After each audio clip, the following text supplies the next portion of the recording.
I understood very well how the Kremlin machine works. I've also worked in Syria for years, and that was another Putin war. What happened in Ukraine happened in Syria and happened in Chechnya. And he follows a very common playbook, which is largely to terrorize civilians. You covered war zones in Rwanda, in Bosnia, in Syria, and elsewhere. Was there something that you experienced in Ukraine that was outside of your past experiences? When I came to Ukraine the first time as the CEO of the Reckoning Project, it was shortly after Bucha, the Bucha massacre. And while I have reported and investigated many massacres before in various countries, Gaza, Iraq, all throughout Africa, the pain that people feel is very individual.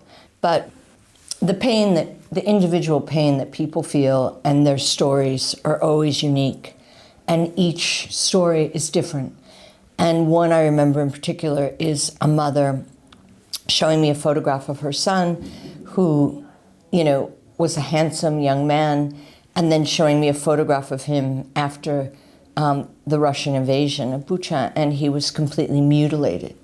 So as I went through the town with some of my team taking testimonies, the horror of what happened there, people being pulled out in the street, assassinated in front of the eyes of their loved ones, the cellars that were used as torture chambers, the rape, the abuse, the destruction, was more and more vivid to me. And, the Ukrainian story, war in many ways in countries, there are similarities, but each country, each village, each personal history is unique.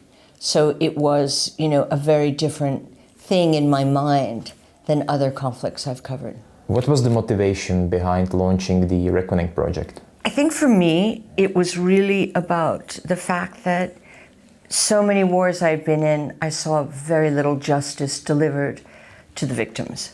And, some of these victims had suffered immensely on a level that's kind of unthinkable.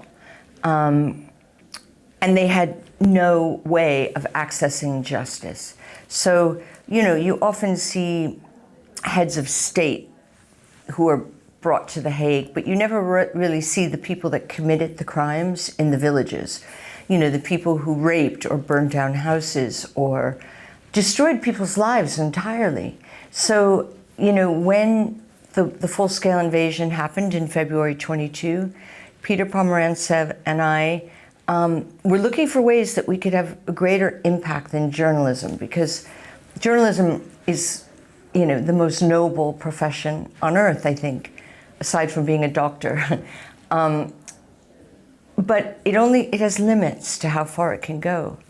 And I've always been much more interested in justice and whether or not people who suffer, really terribly ever get any kind of compensation. And I don't mean monetarily, I mean, any kind of closure, that what happened to them, first of all, is recorded and known for time immemorial. At the Reckoning Project, we believe that if you do not have justice in the aftermath of war, you will have reoccurring war in 20, 30 years, because you will never have a complete closure of what happened during wartime.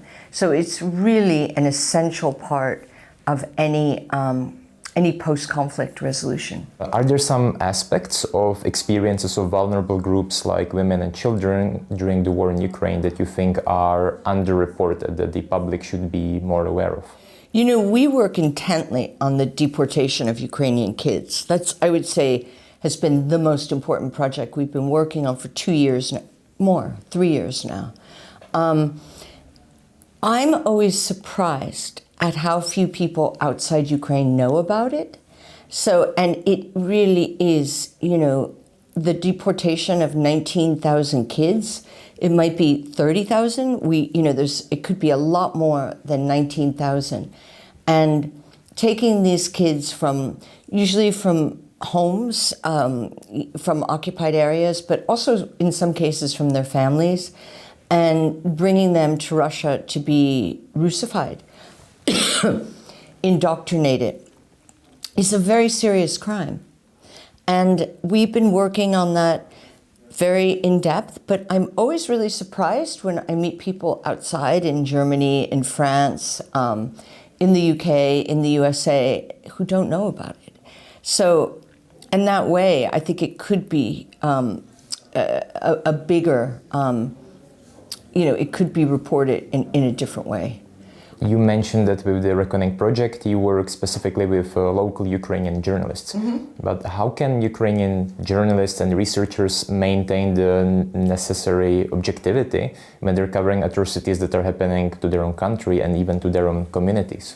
So in a way, they can maintain more sense of not neutrality, because they certainly have feelings and emotions, but the evidence that they're gathering is something very specific that we need for each case that we're working on. So, sometimes I have a friend that used to say objectivity can be overrated, and that the truth is not always objective. If objectivity would mean that we're going to report from the Russian side as equally as we do from the Ukrainian side. Well, first of all, that's not possible right now. And second of all, I'm sure if I went to the Russian side today and I was allowed to interview people from their side, they would give me a completely different narrative, right? So which is the truth? How do you balance that out? In an ideal world, a journalist is able to do both of that. But in wartime, usually journalists are on one side of the conflict or the other. It's pretty rare they're allowed to cross both sides. And if they do, sometimes they're criticized for it, So it's complicated in war. And usually journalists tend to be on the side of those who are the victims or are the underdogs. What are the challenges for international journalists when they cover the war in Ukraine? For example, are there ways how they can avoid unintentionally amplifying some harmful narratives about Ukraine, about the war? I think the biggest challenge for foreign press is probably language. In the initial months of the full-scale invasion, remember there were, 6,000 foreign journalists that came? So many of them probably had never been in a war zone, had never been to Ukraine, didn't understand the context and the history. So I think a lot of it is really important to understand what happened before 2014, And I know one thing that was really useful to me, because I'd worked in Russia for years, and I was in the war in Chechnya. So, I understood very well how the Kremlin machine works. I've also worked in Syria for years, and, that was another Putin war.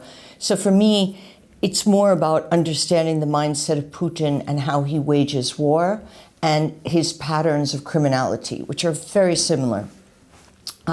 What happened in Ukraine happened in Syria and happened in Chechnya. And he follows a very common playbook, which is largely to terrorize civilians. But for foreign journalists, I think also, I don't work like this, but a lot of them embed it with the Ukrainian army.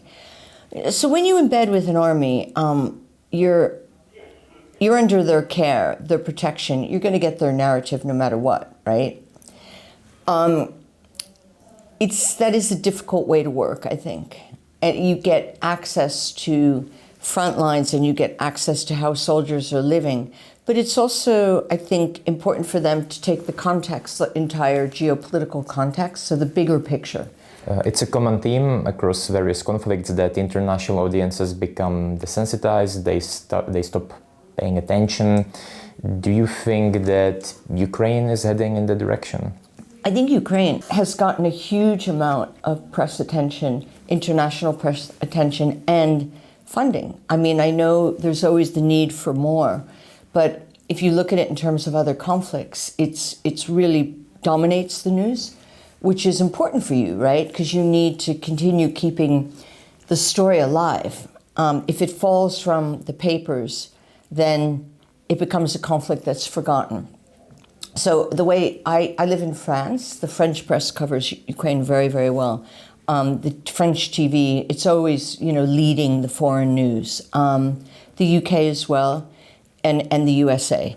And, I think it's important to have those markets because that's where you're funding. And how do we do it? How do we maintain the attention? Well, it looks like, I don't want to talk too much about what happened in the White House with Zelensky because we all feel the same about that. That was a real, just purely diplomatically, it was one of the most embarrassing things I've ever seen to see, an exhausted wartime president treated like that. But it did something. It gained him enormous support and popularity, not just in Ukraine, but worldwide. So, people who never would have thought of Ukraine were now saying, why was this man treated so badly and so disrespectfully? So sometimes the narrative is not what you expect it to be.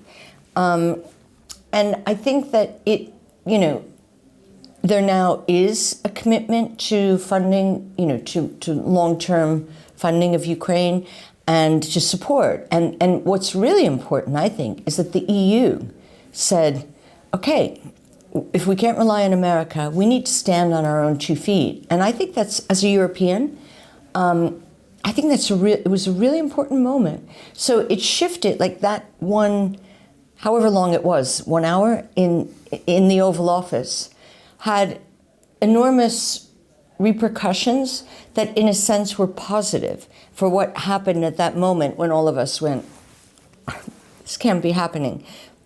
Look at what happened, what is Zelensky's popularity rate now? Pretty high. And what did it do for Europe?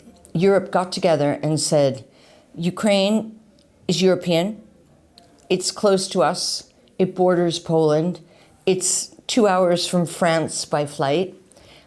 We need to support and step up our support for Ukraine. So I think, the outcome was important. What can Ukraine learn about post-conflict justice from other places that you covered, like Rwanda or Bosnia? Okay, I'll give you an example of a country that probably most people reading this or watching this won't know about. It's Sierra Leone. So Sierra Leone, I always use as a case study for how wars end well. So wars can either end really badly, like Bosnia. Bosnia ended, we do not want Ukraine to end the way Bosnia did, because what happened in Bosnia was they were forced to give up huge pieces of land. So that's why in Istanbul this week, Ukraine went to the table tired, 3 years of war, having lost a huge number of men, and 18% of the country, nearly 1/5, right, is on the table. And thankfully, they walked away saying, we're not going to do this. We will do the prisoner swap, but that's it. So wars end badly when there is not justice implemented within the deal. Bosnia did not have that. The Dayton Peace Accords, which ended that war, were meant to be revised, actually. It wasn't meant to be a final thing, but it never was. And it left the country, the most federalized country in the world, split between 3 different ethnic groups. So bad way to end a war. Sierra Leone, this tiny little country in West Africa, had fought a really brutal 14-year war.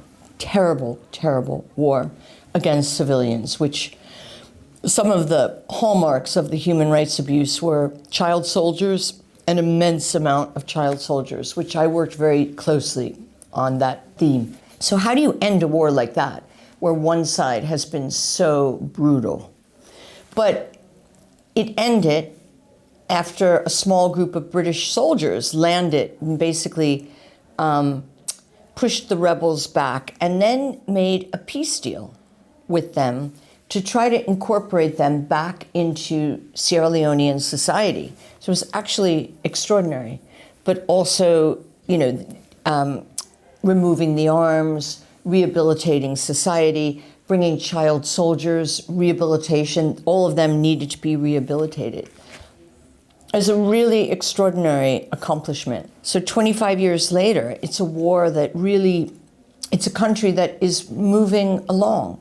There's problems, of course, but there's poverty and there's different issues, but somehow they managed to transition to peacetime in a much more efficient way than other countries like Rwanda or Bosnia have.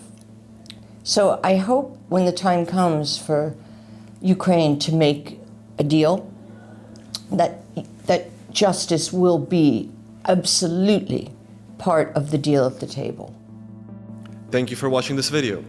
Independent journalism needs a community, not a paywall. Help us reach 20,000 members and keep our work open to everyone.